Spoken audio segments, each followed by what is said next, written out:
जय जगन्नाथ मु सोनी आपको स्वागत करुच्ची Soni kitchen and blog channel को। आशा करुच्ची जगन्नाथ कृपार आपण मैंने समस्ते भल थे। आज चलते देखेबी आज आपको गोटे टिप्स देखेबी। प्रथम नहीं मु बेसन आपणकर डेड स्किन को रिमूव करता स्किन को पूरा स्मूथ रखी था।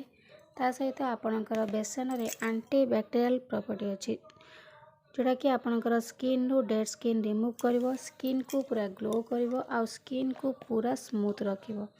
बेसन रे एंटी इन्फ्लेमेटरी प्रॉपर्टी अच्छी जोटा कि आपणकर एक्ने दूर करिवो, आपणकर फेस रू सब बैक्टेरिया को मध्य मारी थाए। तो बेसन आपण डेली आपणकर फेस रे यूज करि परिबे। ये आपणकर स्किन टेक्सचर को पूरा इम्प्रूव करिवो, स्किन को पूरा ब्राइट करिवो, आपणकर फेस रे पूरा टोनर भली काम करिवो बेसन। तो देखो ये मु हाफ चामच नहीं गली बेसन। तो बेसन दिहरे ये आम अलग जिनस मिसई नवा। ये देखो मुझे कंचा क्षीर, कंचा क्षीर रे आपणकर लैक्टिक एसिड अच्छी जोटा कि आपणकर स्किन को पूरा हाइड्रेट रखिवो। आ कंचा क्षीर रे आपणकर एंटी इन्फ्लेमेटरी प्रॉपर्टी अच्छी, विटामिन्स एंड मिनरल्स अच्छी जोटा कि आपणकर स्किन रे पूरा टोनर भली काम करिवो आ स्किन को पूरा मॉइस्चर रखिवो, आपणकर फेस रू पूरा दाग दूर करिवो, स्किन को पूरा ब्राइट मध्य करिवो। तो देखंतु एठी आमे बेसन सहित कंचा क्षीर पकई नवा।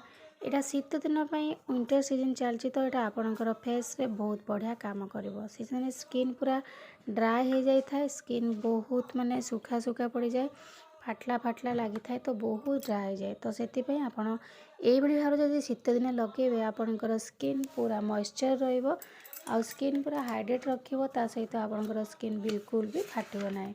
तो एबे एठी आमे आ गोटे जिनस मिसई नवा। जदि आपणकर स्किन अधिक माने ड्राई हेइताए ताले आपण मिसेबे नाही। तो जदि आपणकर नॉर्मल स्किन हेइतिबो बेसी ड्राई नुह ताले आपण न मिसेले चलिबो। एबे देखंतु एठी मु नेची नड़िया तेल, कोकोनट ऑयल। आपन जदि घरे पसुकरा तेल रखिथे बहुत बढ़िया काम करिवो। जदि आपन मार्केट आनिया तेल मध्ये नौचन ताले किछि असुविधा नाही। नड़िया तेल आपनकर शीत दिने आपनकर फेस रे लगेबा निहाती दरकार, काना आपनकर स्किन को पूरा मॉइस्चर रखिवो। काना शीत दिने साधारणतः समस्तक स्किन बहुत ड्राई हो जाए। तो सेति पई आपन कंचा क्षीर ता सहित पकई नेबे नड़िया तेल। तो ए रेमेडी आपन गाधे जीवा पूर्व मध्य लगे पारिबे, नले राति की सोइबा पूर्व आपन आकु लगे पारिबे।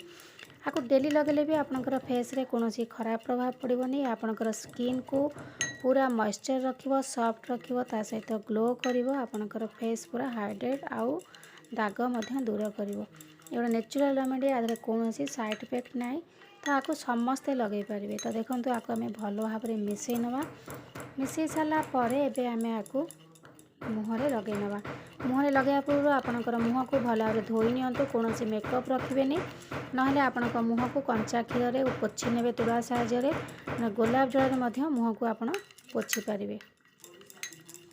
तो देखंतु एठी मु भलो भाबरे मिसई नेछि। एठी मु आपनको लगे कि देखै नेबे।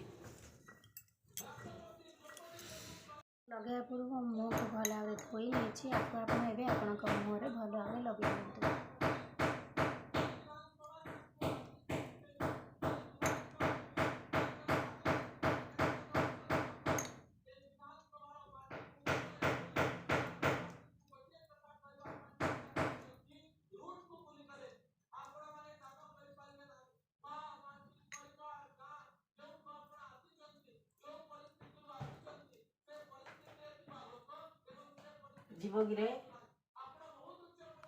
एबे देखंतु मु भलो भाव लगे नेछि। लगे साला परे आपण किछि समय तक सुखिया पई छाड़ दियंतु।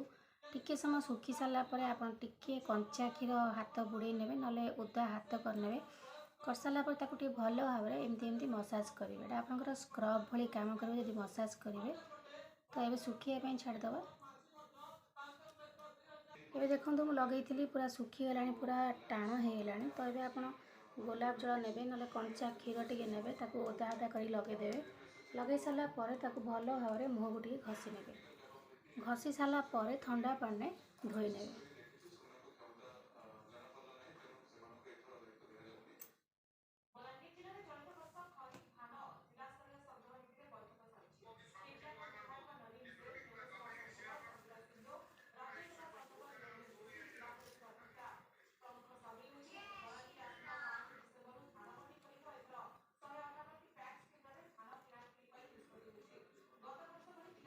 तो घस सारा पर धोई नवा एबे एबे देखंतु मु लगे सारा पर मुह को धोई नेछि धोई सारा पर मुह बहुत सॉफ्ट लागुची ता सहित बहुत ग्लो करूची। तो एई बडे भाबरे आपण लगांतु देखिबे डेली आपण आको लगे परिबे सीजन आपनकर स्किन बहुत ग्लो करिवो।